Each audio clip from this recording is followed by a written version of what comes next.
Chafing Armor Podcast, episode 103, Run Afoul.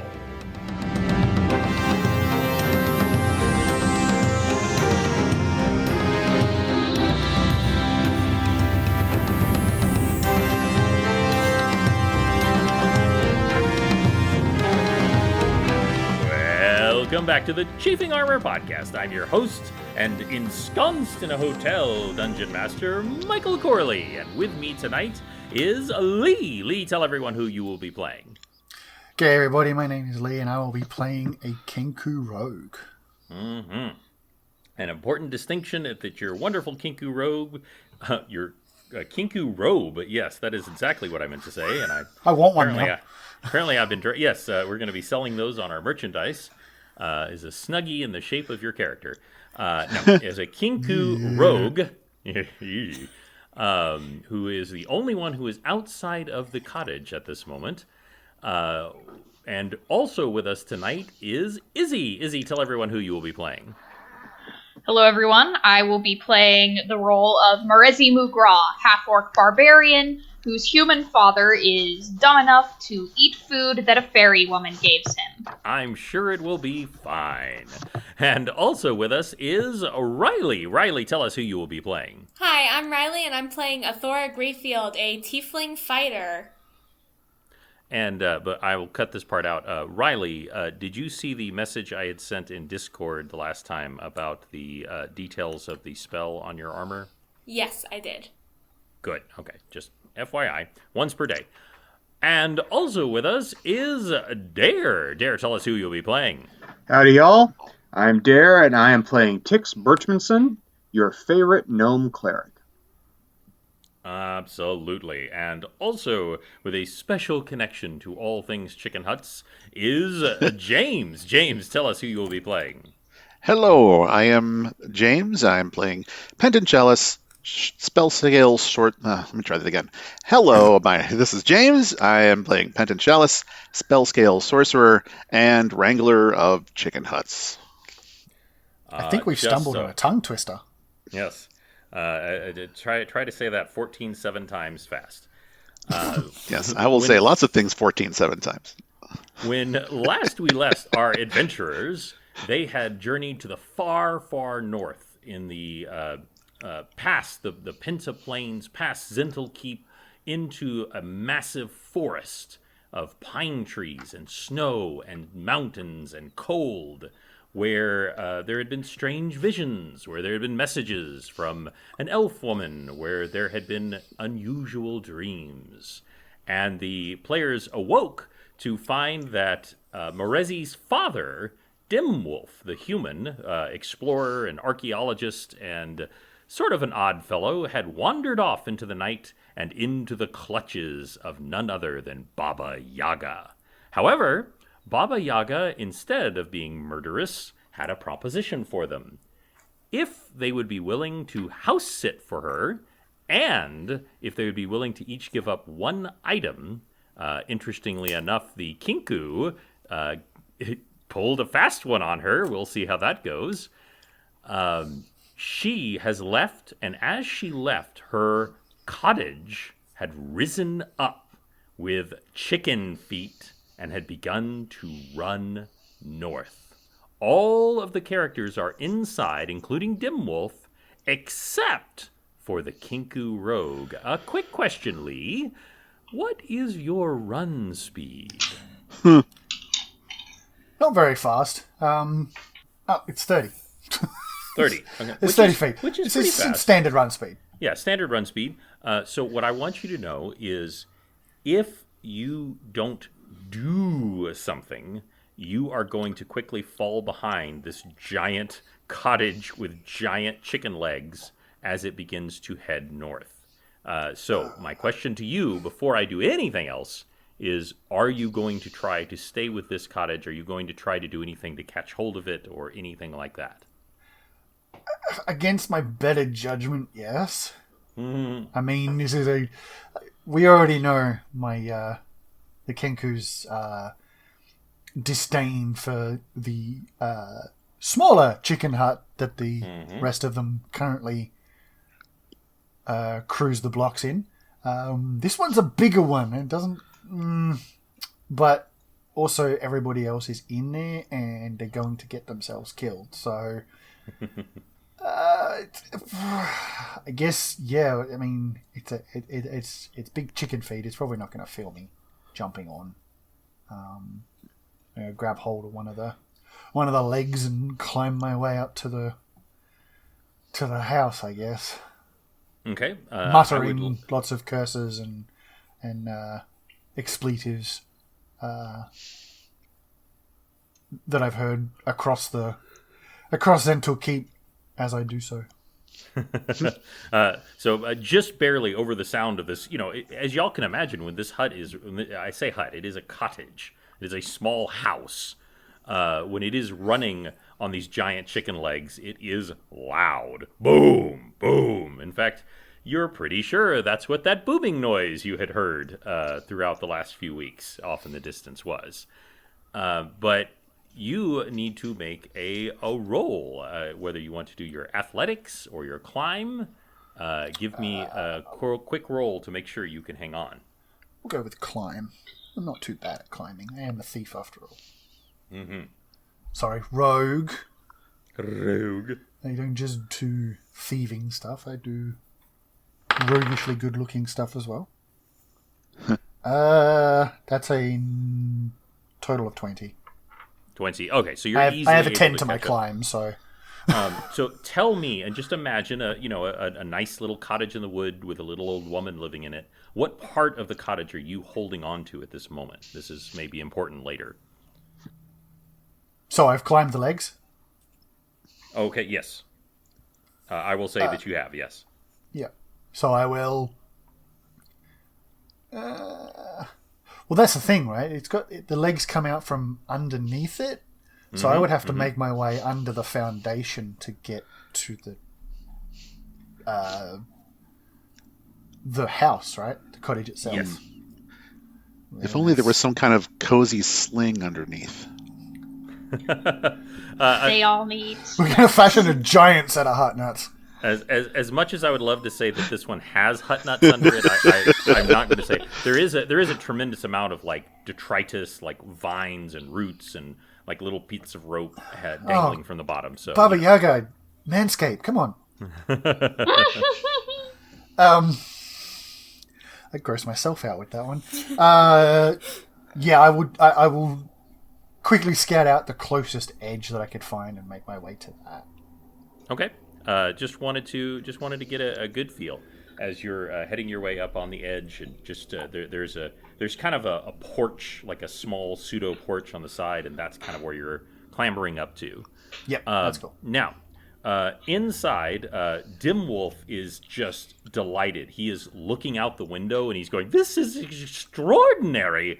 I mean, obviously your other conveyance was amazing, but this." Well, I've never seen magic like this before. And he is not, but he's still, even now, he's still eating a few scones. Shoving a couple in I his slap mouth. it out of his hand. Man after my own heart. And he kind of looks at you. He seems mildly annoyed at first, and then he kind of goes like, "Oh, I guess that makes sense." And inside, you do like all of the. I told y'all that there was kind of like witch crap, as I said earlier, there's like bottles and things like that. Again, the inside of the house is slightly ominous, but it's not like a horror movie. It's just like slightly offsetting. It is closer to a little old woman than it is to a dark witch who's doing sacrifices. Chafing would like to apologise to our Wiccan fans for incredibly insensitive statements of our Dungeon Master. That's right. No, I love our pagan listeners. I know I've got a couple who I've spoken with, and we love and adore all of you. And y'all know what I mean. I've seen your altars. Clean that ash up. Wow. First of all, clean that ash up. I've seen the pictures. You know who you are.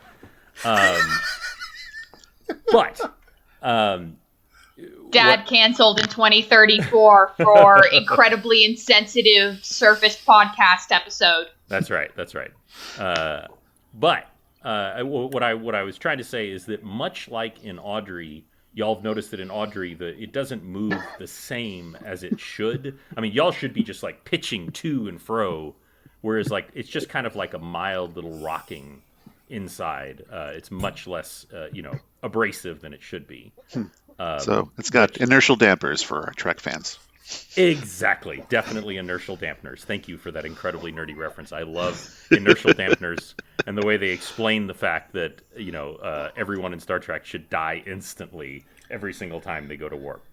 By the way, I someone asked a Star Trek writer how the Heisenberg compensators work, and they answered, very well, thank you.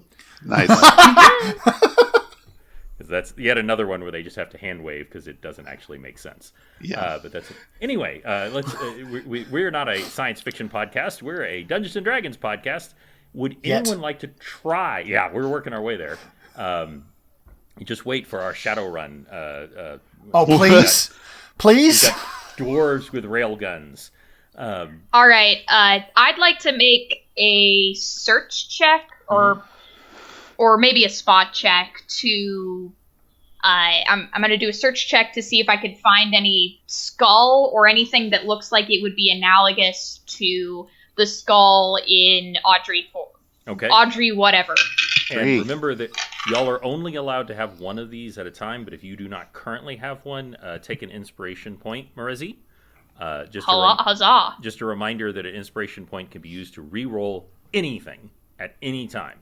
That's your get out of jail free card, and I encourage y'all to use those because you can only keep one at a time. And speaking of Audrey 3, I'm going to reach out and make sure that she's following along. Okay, and in fact, she was not. She was. You've noticed that she kind of takes a little rest after eating, and after Baba Yaga hurled a man into her, she was just kind of chilling, and she kind of goes like, and do. She cannot move as fast as this cottage, but she is sort of keeping up with y'all, falling behind a little bit. I rolled a 12 on that search check. Can I find a control panel? Okay, you do not find a control panel yet.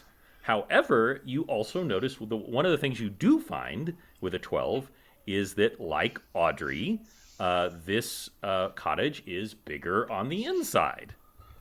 Ah. Hey guys, we should probably, figure out the inside of this area and see what else is in here.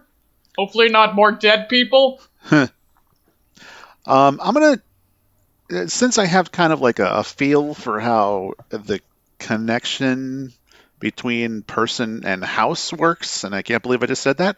I'm going to see just kind of like, yeah. I'm going to kind of like just kind of feel out the house and see if I can kind of like match that wavelength or something similar, just so I can like, even if I can't talk to the house, kind of like maybe even like sense where the controls are, if there are any at all. Well, feeling out the house has a whole new experience now after the Kinku has talked about manscaping. Right. And hut nuts. So I would like you to make a Arcana check. However, because you are not familiar with this house, you need to make it at disadvantage. So roll twice and take the lower of the two rolls. Lower of the two is an 18. Still very good because, you can roll that well and you have a good Arcana roll. So you do absolutely sense, as before, there is like a hook in your mind where there exists a living entity that is this house. And you absolutely touch it. You don't have control over it. You don't, have the connection that you do with Audrey, which is built up over time. Right. But you can There's way too much touching and feeling going on around here. Yes. When you think about this cottage, you no, I'm sorry. No. Oh no. Yeah, it's all downhill. I mean, from here. yes. Yes, the dungeon master is now in jail. But no, you can feel that there is something inside, further in. You just can't tell exactly where, and you can't you certainly can't control it yet, but you can kind of like touch it a little bit with your mind, almost like your empathic link with Aphil, who is flying overhead, going, "Oh my goodness gracious! Ah!" Yeah, maybe. As a matter of fact, I'm gonna ask Afiel to stay with Audrey, and Okay. in case she fell so far behind that she can't really stay with the group. That way you can let Afiel kind of guide her in. Okay. So y'all do that, and she heads back, and that's a really good idea because they kind of trust each other a little bit as both having a connection to you. Yeah, And I she imagine heads there's probably a nest on the roof somewhere. No, there probably is. That's actually that's canon now. I have decided. I love it. There is a little Aphil nest on top of Audrey. And Can Penton make like a tiny little house that can ride on the back of Afiel? And it just they go progressively smaller and smaller into the subatomic level. It's chicken huts all the way down. Yeah, exactly. Izzy, could you go ahead and just real quickly draw infinitely smaller houses and birds, one upon each other, stretching out into infinity? That shouldn't be hard to draw, right? You have 5 minutes. Go. Definitely not. She's already on it. Don't worry about it. Fractals are fun. Fractals are fun. That's right. That's right. I'm just delighted at all of the crazy things y'all are saying tonight. So, is there like a general direction, like yes, that way-ish? Yes, it is deeper into the house. It is what you would think maybe where if a normal house would have like a basement.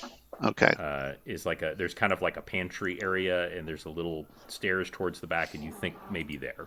Okay. I'm just going to start walking toward that general direction. Just like pointing with my finger, just trying to feel it out. Okay. And I won't even say anything. I'll just start walking. Okay, absolutely. So y'all do that, and suddenly there is an enormous. Y'all remember when Audrey suddenly got wrapped up on the legs and fell over because those incredibly incompetent bandits wrapped her up? So yeah. I'm not saying that's what's happening now, but what I'm saying is, that slight pitch and yaw that you feel, you still feel when the house stumbles. And suddenly the cottage stumbles. And it loses its footing for a moment. And Kinku, from the outside, you can see that part of the ground actually crumbled away in one place. And it's going so fast and everything, you can't quite see what happened. But the ground itself actually stumbled, like caved away. But it didn't quite, the foot didn't go all the way in. It sort of just went halfway in and did like a big stumble. We found a rabbit hole. Yes. If the rabbit hole was the size of, like a small, like wyvern. A wyvern, yes, say. A large animal. A wyvern hole, okay. A wyvern hole, yes, as you say. So just be aware of that, and something seems to be happening outside. You're not quite sure what. Okay. Can we go look out the window? Yes, please do, and give me a quick spot check, Athora. Okay. That's 20, not natural. Very nice, very nice. So you look outside, and you have excellent vision. It is dark, as we said. It was nighttime when y'all came upon this, but with your tiefling vision, you're able to see across the dim moonlight, and off in the distance, you can see a figure. And with a natural 20, you can make out it is you think, maybe a human female. She is clad in very dark armor, not unlike yours in that it's like a full, it's like partial plate, partial mail. This is the garb of a fighter or a paladin, someone like that. And even in the distance and in the darkness, you can tell that her armor is spattered with blood. Lovely. And there is a corpse that is at her feet. It is some kind of, you think, gigantic bear. Oh. And the bear has had several bites taken out of it, shall we say. Even Yikes. from, again, this quick view. This is with your very, very good roll. One of the other things that you notice is there is a large hole near this figure. And she holds up a hand and shouts something in the wind. You can't quite make out what it is. However, one of you in the party does recognize it, because I'm assuming no one else in the party speaks Terran. Does anyone else speak Terran? No. Just Nope. No. yours truly. No. However, Tix, with your special favor given to the gods and your special companion, you actually speak Terran. And you hear over the wind, and the voice is supernaturally loud. It is clearly a magic spell of some kind, or an incantation. It is shouting and saying, "Bring them down!" And y'all feel the ground begin to shake underneath. And Ooh. something bursts out from the ground. It is an enormous figure. It is sort of insectoid, but it is gigantic. It is, let me say, I don't know, a hulking form. Going to Oh, no. send you a image of that. No. I'm sure y'all have no idea what that is. I don't understand what you're saying. Okay, so it bursts out from the ground as if it can move through the ground as easily as it can through air, almost as if it has some kind of Terran moving abilities. Imagine that. Lovely. And I want y'all to roll for initiative. Ooh. Oh, and since I am in a hotel, I need to remember that I need to pull up my dice app because I did not bring my dice with me. I rolled a tres. 3 for Morezi. I rolled a natural And- one. Thora somehow managing to top that with a 1. No modifiers up? There's really no natural one as far as initiative goes. So if you have a modifier, you can still attach it to that. Okay. If Yeah, you I have rolled a dex of natural 0, one then too, but no. it's just initiative. Then a 9. Oh, jeez. Here we go. Your initiative modifier is 8? Yeah. Jealous. Yeah, I remember that. She actually can act really quickly.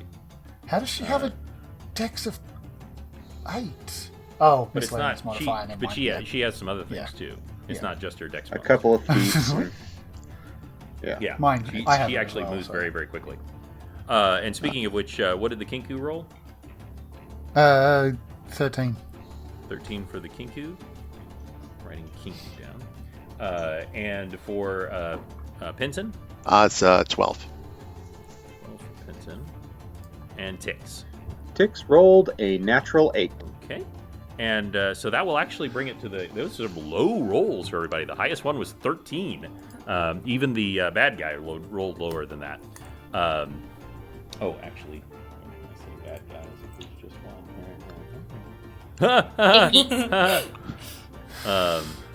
Okay. That still is your first Kinku. What would you like to do? So there is a hole that's opened up in front. The house is heading straight for it, for the hole. If it steps in it, that's probably going to be bad. There is an Umber Hulk, since y'all all know what that is. I'm not going to play coy. Several of y'all recognize the general shape of that and have heard stories of them. They are certainly not common, but they are well known in mythology and lore. So what would you like to do, Kinku? So, just for my own reference, well, what is the scale difference between the Umber Hulk and the cottage on legs? Like, how far up the legs does this thing come? Are they the same size? Because it's not really possible. Yeah, it is definitely smaller than it is not, just so y'all know, there is a thing called a truly horrid Umber Hulk. It is not one of those, just so y'all know, but it is still huge. Or I'm sorry, I need to be careful with my terms since those words have Huge is a size rating. Yes, it is large. He is It large. so like troll sized. I was trying to see. It is. It's 8 feet tall.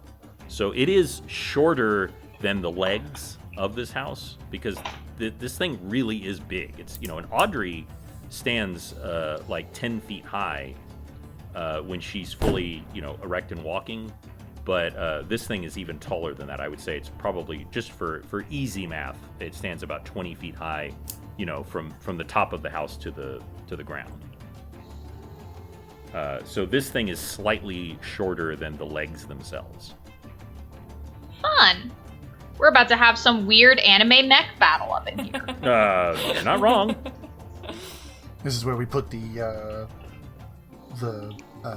music from that movie, Pacific Rim. There you go. Oh, yeah. Well, I mean, okay, so myself and Athora have seen, or has everybody seen this? I know I'm the only one that's outside. But That's a good point. Athora is the only one who gets a clear view of everything that's happening. The rest of them get some idea that something is happening outside. Y'all hear the ground give way, and you hear this kind of roar coming from. And the Umber Hulk is also speaking Terran, by the way, Tix. But it is, and by the way, it is. Many people would assume the Umber Hulk to be just a dumb beast. It is not, though it's not like it's a genius. But it is saying, your will is my command, not princess. Your will is my command, mistress. As it comes flying out of the ground. Okay, Tix will run over and try and look out the door.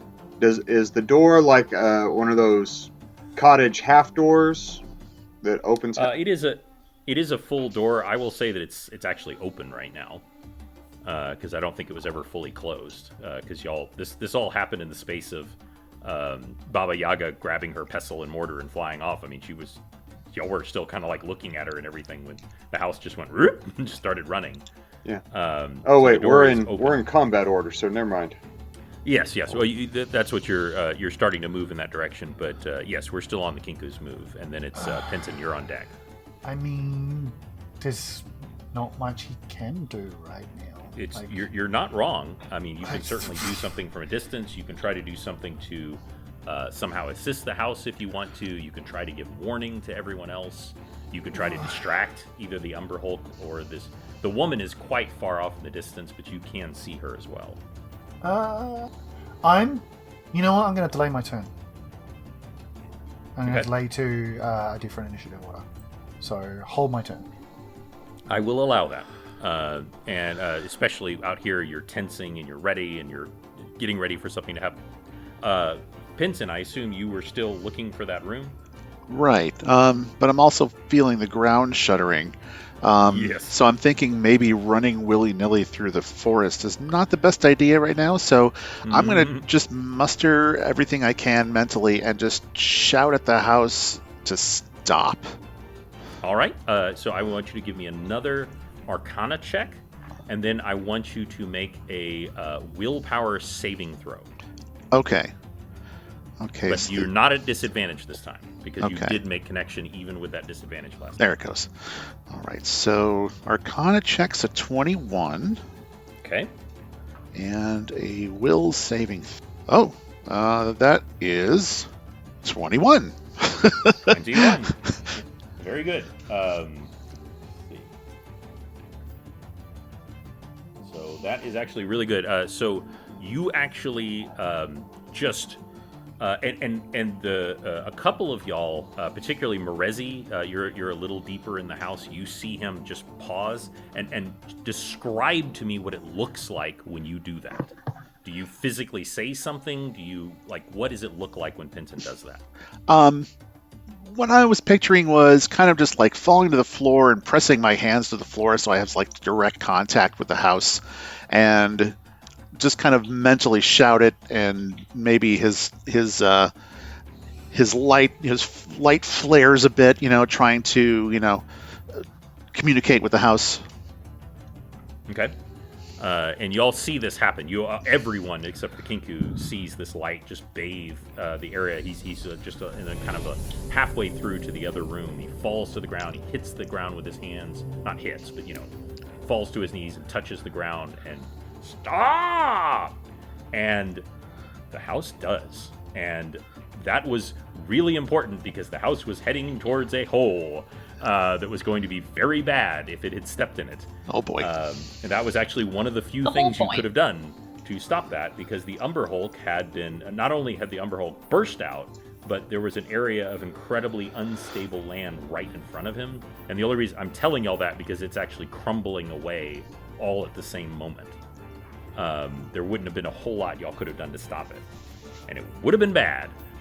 You also will take 3 points of psychic damage because you haven't properly connected to this house, and as you know, there's a proper way to do things in Magic, and you basically, shorted out a thing by sticking your hand in the fuse box and just sticking your hand in there, and so actually your save actually halved the damage. It could have actually been a lot more. Okay, I'll take that. But the house stops. It does, and you feel your first connection to the house. And by the way, the house is not super happy with you right now. I'm sure. Because you basically went smack, and you slapped it upside the head and said stop, and it worked. But that is not a guarantee it's going to stay stopped. Just FYI. But very good job. Very good job. That will bring it actually to the Umber Hulk, and it is coming forward. Boom, boom, boom, and it is going to leap upwards. And it is going to, I would have made y'all roll for this, so I'm just going to quick roll. It does successfully, it would have been pretty funny if it had missed. If it had rolled a 1 or something. But no, it lands all around the house is sort of a small porch. And it lands, so it's technically above you right now, Lee. As it lands, and the house shakes because this is an enormous 800-pound creature. As it boom lands on the house, and it is trying to look for something to attack, and it doesn't see you, Lee, because it's above you, and so it is coming around to the front of the house, and it actually catches a glance at you, Athora. Oh boy. And that is going to be its attack. And so I would like you to make a willpower saving throw. Oh boy. That's always a fun thing to hear. Let's see.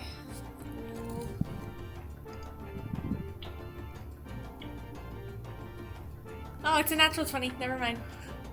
That is very good. So for a moment, up is down, down is up. Nothing makes sense. You can't remember your name for a second, and then you pull into that core inside yourself, that training you have as a fighter that keeps your cool in the middle of a battle, and you're just shrug it off, and then suddenly everything snaps back into place, and you're looking into the strange insectoid eye of this creature, and you realize that you probably don't want to look into that creature's eye. It caught you by surprise. You will have advantage on that again if it tries it again. Awesome. Because you'll know to be all ready for it. Okay. And the great part is it wasted its turn, basically. The Kinku would like to cut in here. All right, perfect. Next anyway. Not right now. Yeah, go ahead. Okay, so is this Umber Hulk? So we've got this cottage on legs, and it's got a porch all the way around it. Mm-hmm. How wide is this porch? Is the Umber Hulk in a position to be pulled off the porch? Absolutely, because the porch is it's maybe, I don't know, 3 feet long. It's not very long, and it has sort of a very simple railing, and so the Umber Hulk doesn't really fit. It is sort of almost walking sideways. It's kind of clambering over. The parts of the railing are breaking away under its enormous, huge Popeye-like 800-pound weight. Yeah. In fact, you suspect that the house being magical is probably the only thing that's keeping it from just falling through. And even still, it's all cracking. A sickle, because of the shape of a sickle can be used to make trip attacks. So that's what we're going to do. We're going to try and pull it, at the very least, try and pull it off the edge, make it fall back down the, 12, 20 feet? Mm-hmm. Something like that, to the floor? Yeah. If it fell, it would take a minimum of 2d6 damage. Ow!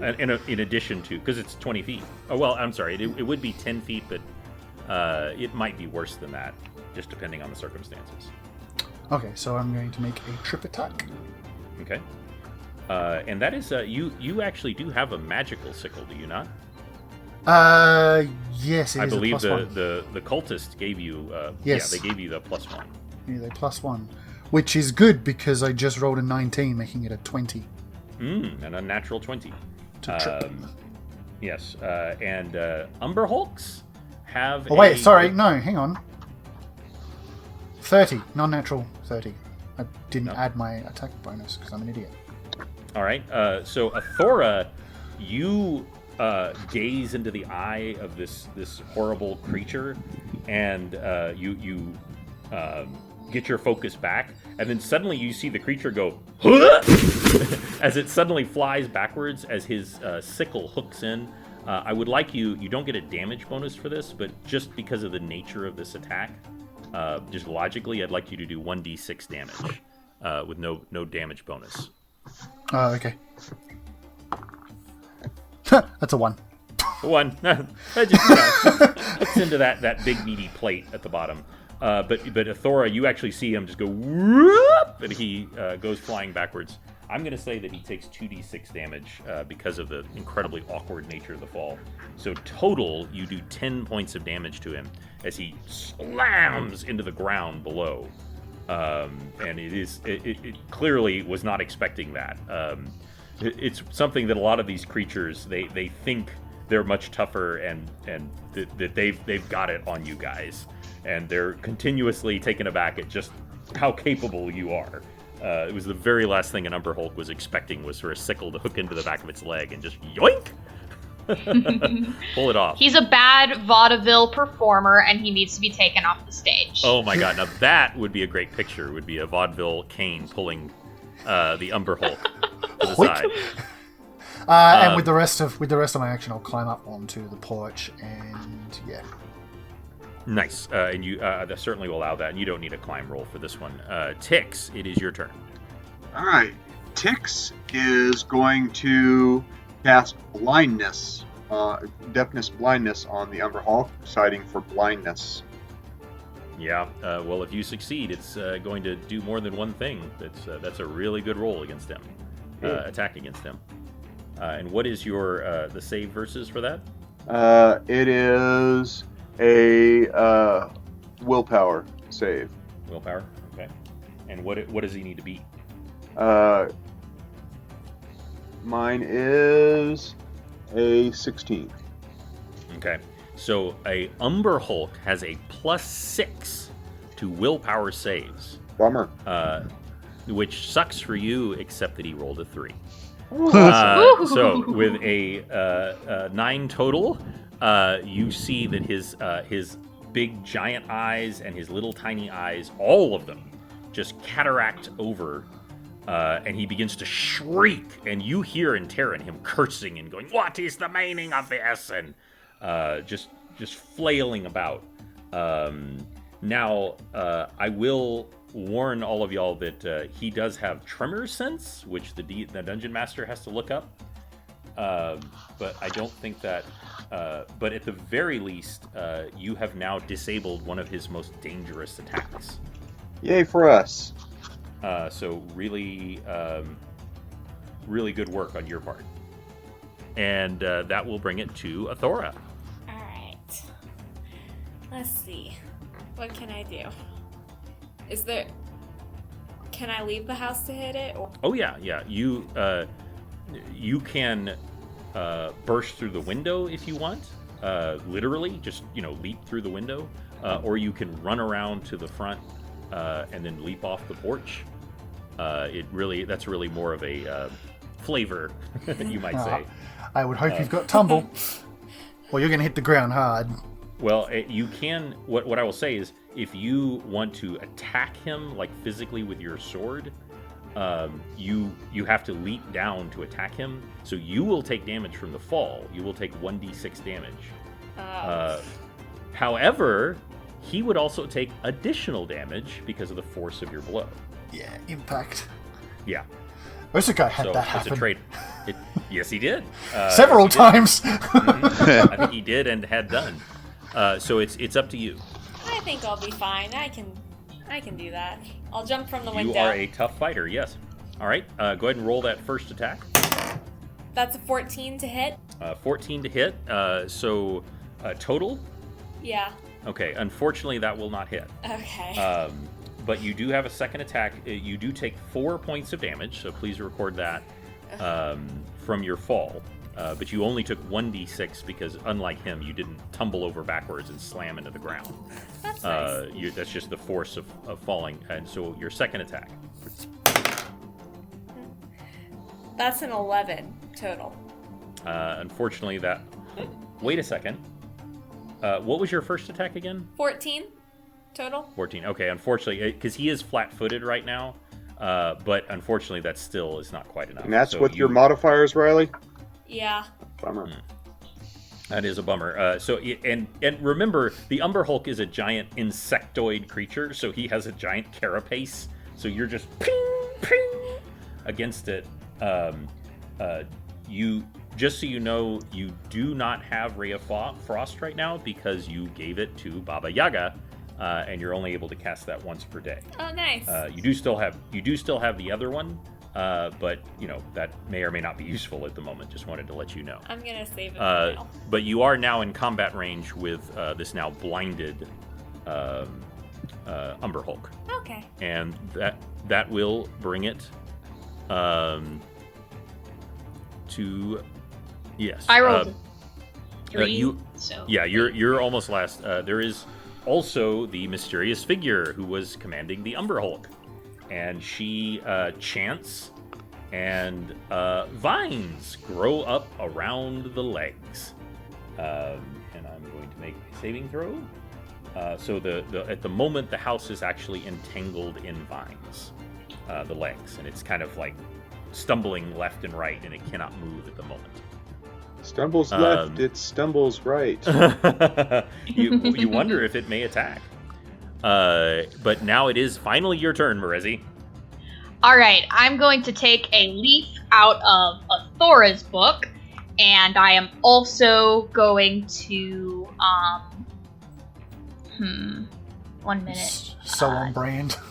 No, indeed, for both of them. Yes, I am also going to leap from the building and attempt to make an attack that is bolstered with the momentum of my fall. Should I roll for attack? Yes. That is a 18. That will hit. All right. It is currently flat-footed, and so All right. that will hit. And what is the damage modifier for my leap? You will take 1d6 damage, which I will roll, and you will do 1d6 more damage. So just Wonderful. Add 1d6 damage. So that's 6 base damage plus an additional 8 points of damage. And if he's blinded, would he get an attack of opportunity if I use my second attack action to try and destroy some of the vines? I would say Tremor Sense says yes. I was going to warn. I was going to say he does have tremor sense, so he could sense anything that's on the ground. Okay. So if you step away from He has him, Daredevil may- vision. Yes, he has. Well, he has Daredevil vision of anything that's on the ground. Okay, then I don't really have any. I have a knife I can throw, but I don't really think that would be. That's more of a throwing a knife is piercing damage, and I probably need slashing damage to destroy the vine. So I'm going to use my second attack on the Umber Hulk, Probably a good idea. and that's a 9, so that does not hit. How much damage do I take from my fall? You took 3 points of damage, so please record that and tell me the total from your first attack. I think That was 8. I think you said 8, but I just want to make sure I hadn't missed anything. Okay. Y'all done 18 points of damage to the Umber Hulk. Not a whole lot, but, you've also taken it by surprise and done pretty well against this giant, monstrous creature. And I don't want to forget who... Oh, that's right. I thought I had Athora written down twice because originally she said she got a 1. So that will actually bring it back to the Kinku.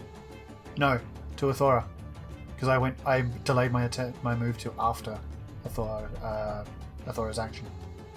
Or the Umber Hulk's action, sorry. Gotcha. So you're now...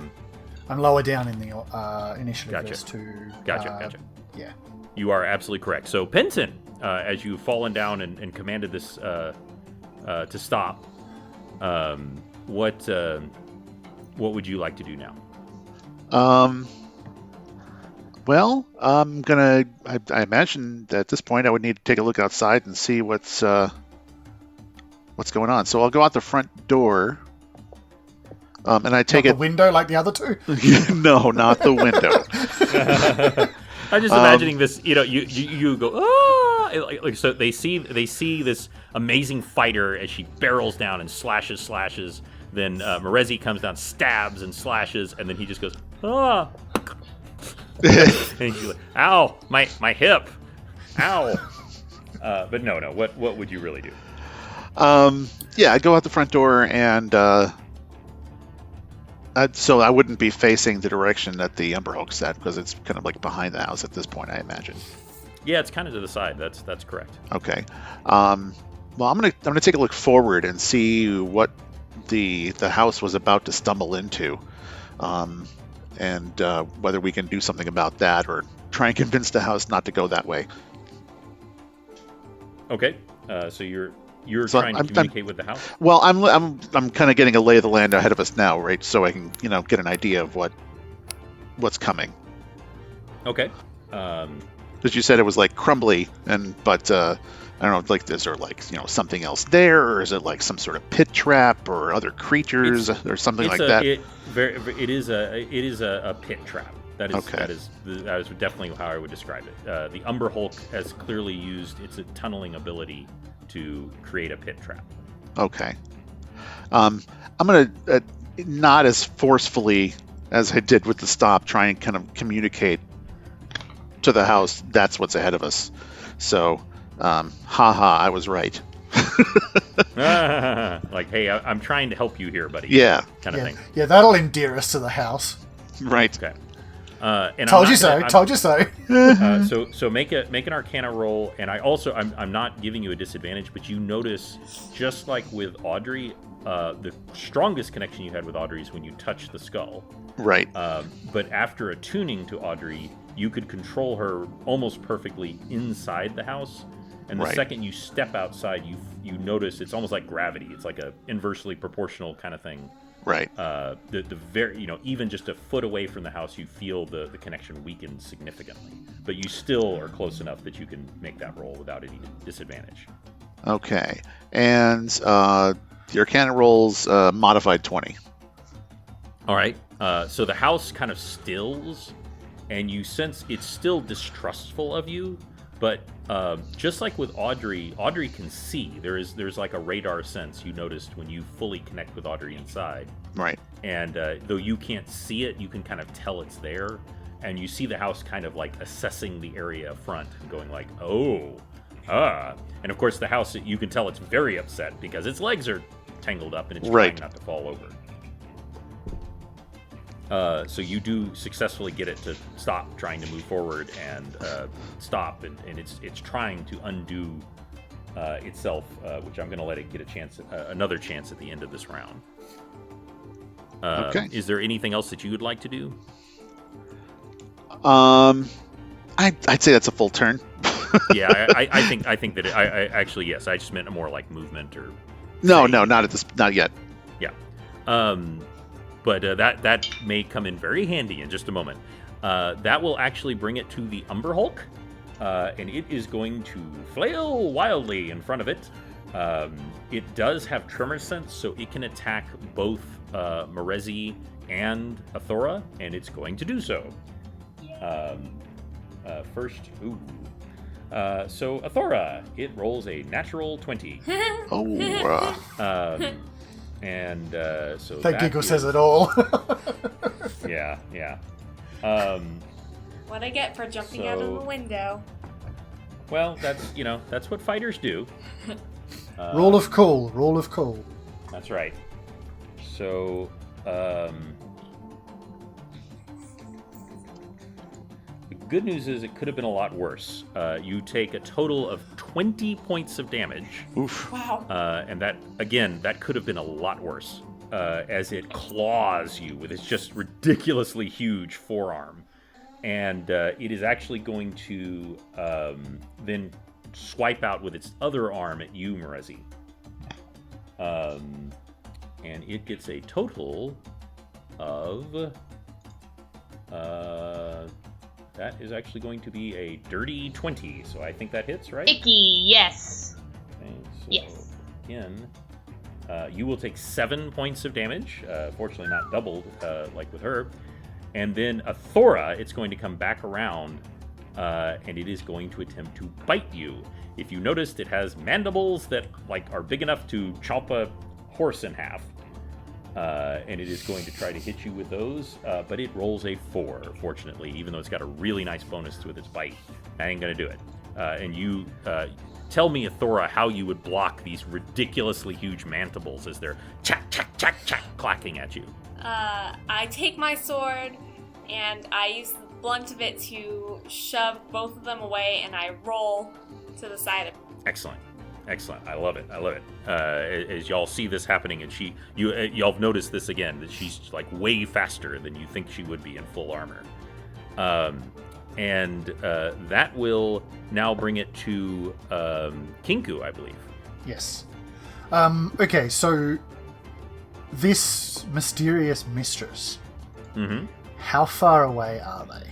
She's pretty far away. She's at least 50 feet away, because there's the house, and then there's the Umber Hulk, or not, the Umber Hulk's on the side of the house. Then there's the pit trap, and then she's further down beyond that. There is a dead, some kind of giant bear, and she is standing next to it, and you could see her and hear her cast a spell.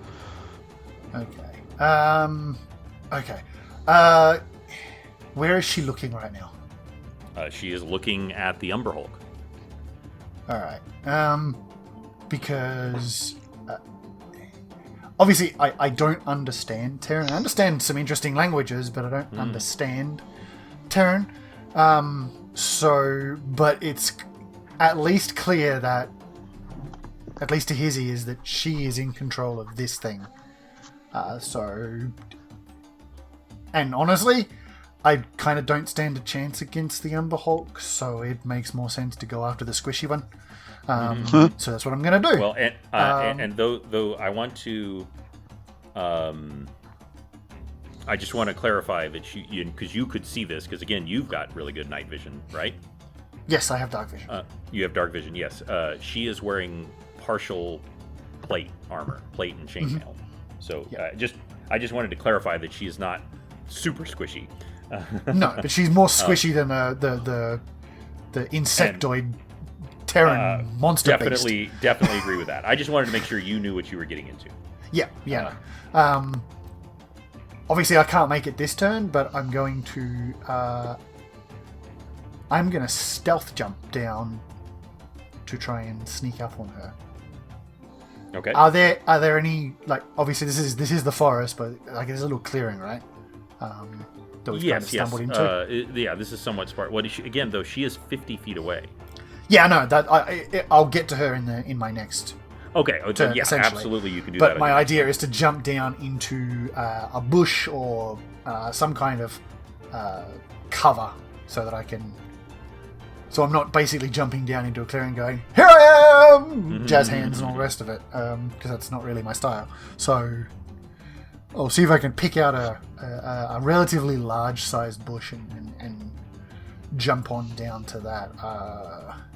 And I have tumbles, so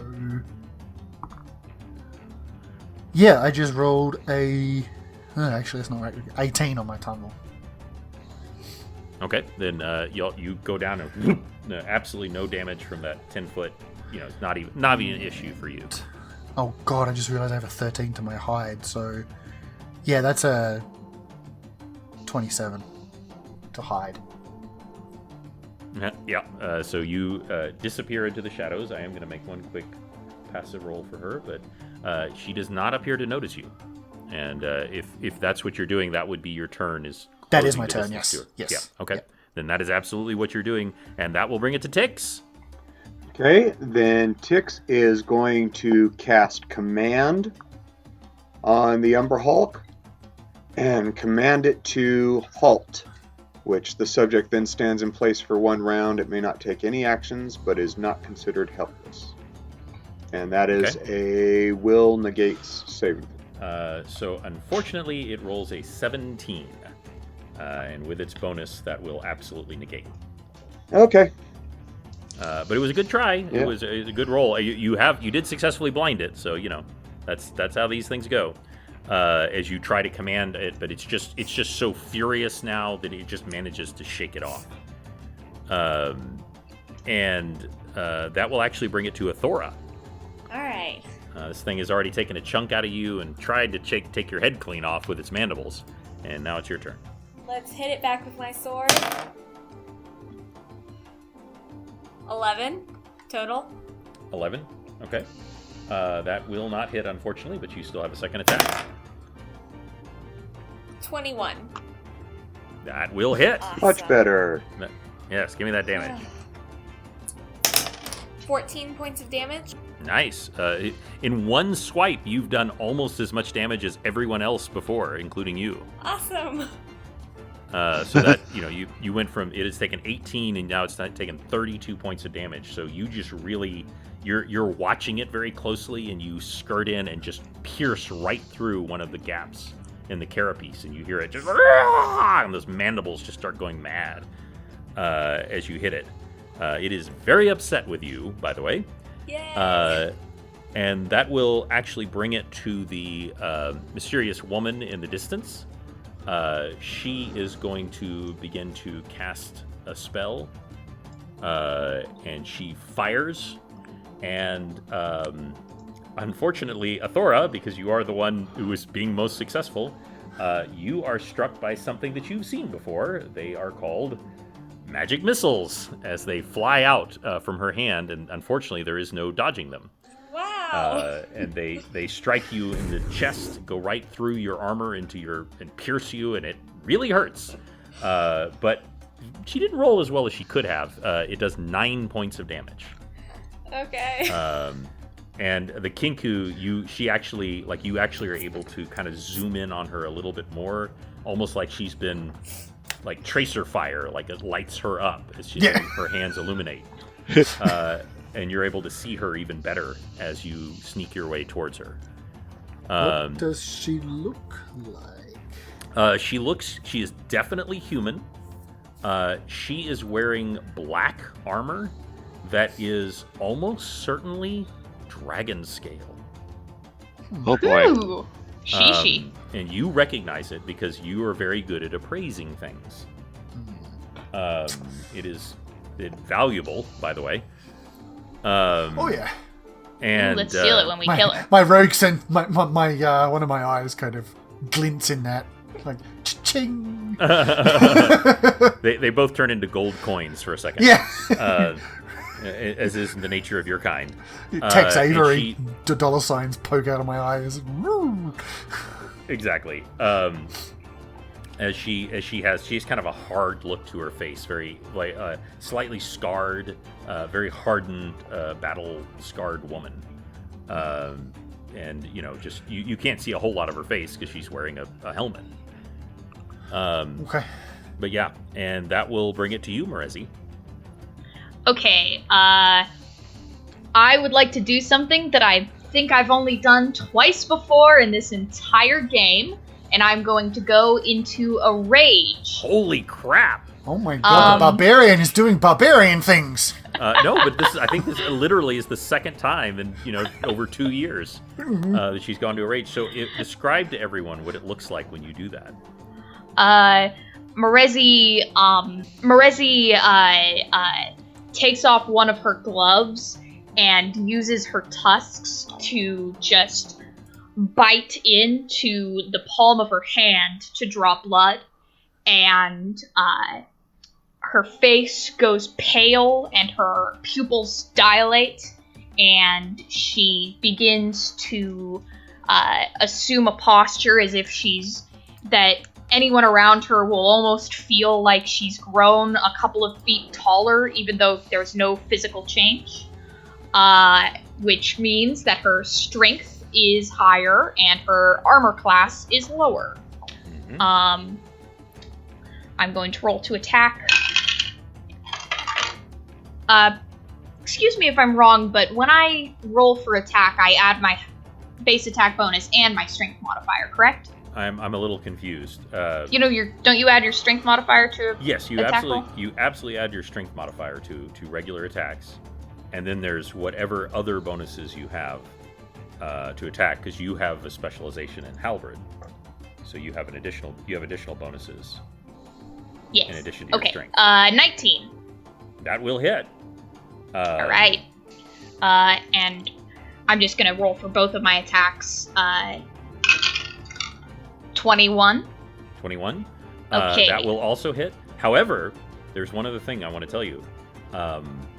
While you are berserking, now that you're at the level you are, you actually gain 1 additional attack. Wonderful. Does it have the same stats as my second attack? Yes, it is the same as your second. That one is an 18. That will hit. Okay, so I want you to roll for 3 3d10. halberd attacks. 3 plus 9 plus 1 plus 6 because of my rage. 19 points of damage. 19 points of damage, yes. Again, you've now done more damage than any other single attack, and Thora just did 18 before that. So you guys once, I believe it was in the pit where you actually faced off with the Zorn, saw her go into a berserker rage, and she has kind of kept it under a lid, but maybe it's seeing her dad, maybe it's everything else. She's gone into this rage, and she is her halberd is just blurring. This is like an anime attack, as she's just whack, hack, hack, and like bits of the carapace are just flying off. And you actually see the Umber Hulk, who has risen up now. He is actually pushed backwards by the force of her attacks. This 800-pound hulking beast is staggered backwards by this barbarian rage that Morezi has gone into. Oh, that hurts! Stop it! Exactly. And he is kind of freaking out a little bit, as far as you can tell. As far as you can tell with an Umber Hulk. But that will bring it to Penton. All right. Well, I've sensed magic functioning in the works here, and I am not too pleased. So he's going to... magic but me. Yeah, that's right. I'm the special one. So he's going to come around to the side of the house from whence the magic was coming. And about how far away is this dark figure on the horizon? 50 feet. Oh, 50 feet. Thank you. Plenty of space. He is going to raise his hand. Lightning is going to crackle around his fist until it forms itself into the electric shape of a dragon's head. And the dragon's head will shoot lightning out of its mouth at this figure. So I'm going to be boxcarring this with my Bahamut bonus. What's the radius on that? It's a 120-foot range. Oh, but in a straight line. It's not a rate. It's a straight line. It's a straight line. It wouldn't hit the Kinku because you're sneaking around to the side. Yeah. Plus, I'm elevated. I was just making sure I wasn't in the way. Yeah. Okay, so that'll be it. It lights everything up, but the fact that she's being electrocuted, she doesn't notice you. It's a little distracting. So that's going to be a total of 96. Okay. And is there a save for half? Yeah. Reflex save for half. So she does succeed. So she. Is Oh well, she'll take half of 41 points. Half of 41. So she does take 20 points of damage. And y'all see, Penton has been he's been distracted is not the right word. He's been concentrating because he's been communicating with this house. And you kind of see him kind of come to himself, and then this just slight motions with his hand, and suddenly this electrical dragon appears before him, who opens its mouth, and another lightning bolt comes out of the electrical dragon. And there's that moment where she goes pew pew pew and fires her little magic missiles. Because remember, in D&D combat, this all happens very, very quickly together. She pew pew pews you, Athora, and then pow as a lightning bolt comes at her, and there's a moment of oh yeah, and it hits her, and she is staggered backwards as her armor does not protect her. In fact, if anything, it intensifies the electrical charge. So Small very black cool. puff of smoke just from the top of her head. Yeah, Yes. I was kind of worried about the dragon armor, but I guess that didn't. No, it does not. It does not apparently confer any bonus against that. So it was really just her trying to move out of the way. Right. Well, that goes its worth anyway. Oh, well. So the Umber Hulk. Here's the thing. The Umber Hulk is trying to run away. And by run away, it's trying to dive into the ground. However, I believe there are 2 characters nearby who have an attack of opportunity. So I would like both Marezi and Athora. You both get 1 normal attack using your normal attack bonus against this. Do I get my rage bonus? Yes, you do get your rage bonus, but not an extra attack. I dare you to grapple a creature with Popeye arms. Oh God, yes. if only Osokai was here. Oh, he'd do it. That's a 19, so I believe that hits. I only got an 11. So Marezi, you do hit. 12 points of damage. 12. So Marezi, I would like you to describe as this giant 800-pound creature is diving into the ground, and you see the ground almost just parting supernaturally, just like that shovel that you have. Describe to me how you kill this big old bug. It's lowering its head and pressing its hands into the ground to begin to move it away with its magical dirt abilities. And Marezi simply brings up her halberd and strikes it down into the middle of its back. And this isn't something that a halberd is supposed to do, but she pushes it forward until it reaches the Umber Hulk's head, and the halberd shoots forward as it's no longer making contact with body, as it cuts the Umber Hulk's head in half from behind. Wow. That is some horror style anime finishing move type stuff. And as y'all Wamu Shinde. Exactly. As Athora, you actually are positioning yourself to try and get one more hit in, and so you're looking at the Umber Hulk's head, and you just see the halberd through the top, and its head just slowly splits in half. Nice. And it sags forward. And Marezi, part of it is your Berserker Rage that you were in, and part of it is what you've noticed with this armband, that the normal rules of what resistance don't quite apply to you anymore. And that's why you're able to do this just crazy move. You are still in a Berserker Rage, by the way, but... Marezi grabs one of the mandibles and breaks it off, and loops it, just sort of sticks it in her belt loop. I will absolutely allow it. That's too cool not to allow. Predator? That's right. And she makes little clicking noises. And that will actually bring it to the Kinku.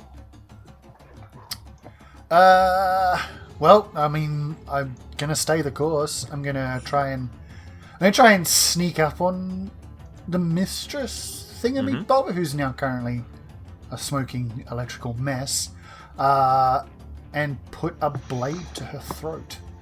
Okay. I had her roll a spot check against, versus your stealth earlier, and she failed. I should hope so. Yeah. So I would like you, if you want her, if you're hoping to immobilize her, you need to intimidate her. So what I'm thinking is I'm going to approach from the back, and loop an arm around the front of her chest, and under one of her armpits to grab the top of her forearm to sort of restrain her body while bringing the other one up to her with the blade in it to her neck, and just kind of, dig in, in kind of in a hostage-taking situation. Okay. I can roll the intimidate. Oh, okay. I can roll the intimidate. Okay. And I will not give you advantage, but you will get a +2 because you're putting a blade to her neck. Okay, so that makes it a 23 then. Okay. I got a 19, and oh wait, no. Yes, I got a 19 +2 and +2, so 23. Okay. It's good I gave you that 3 because she actually got a 21. But she stops. She freezes and pauses, and she also noticed that her Umber Hulk was trying to run away. By the way, that is consistent with Umber Hulks.